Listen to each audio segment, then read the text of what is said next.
سلام، آیلین بانی هستم، دانشجوی مهندسی کامپیوتر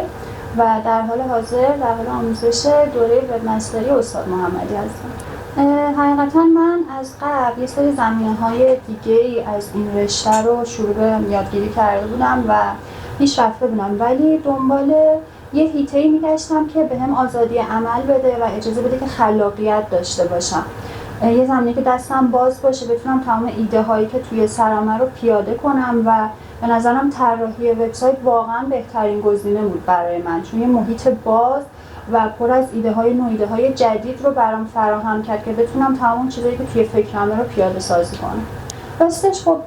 جاهای دیگه سر زده بودم، ولی به نظر من شرکت مدیره واقعا تونستن اعتماد من رو که قبلا زمینه‌های دیگر رو امتحان کرده بودم و دنبال یه چیزی می‌گشتم که بتونه بهم اطمینان خاطر بده رو جلب کرد و بهم کمک کرد که بتونم با آرامش خاطر انتخاب کنم طراحی سایت رو و بتونم ادامه بدم دوره رو، که مثلا سرد نشم یا نخوام ولش کنم دوره رو و برم دوباره سراغ زمینه دیگه. به کسایی که میگم مثل خودم واقعا دوست دارن که آزادی عمل داشته باشن، دوست دارن که خلاقیت خودشون رو پیاده سازی کنن و دستشون باز باشه به خاطر حالا چیزایی که توی فکرشون میگذره، ایده هایی که دارن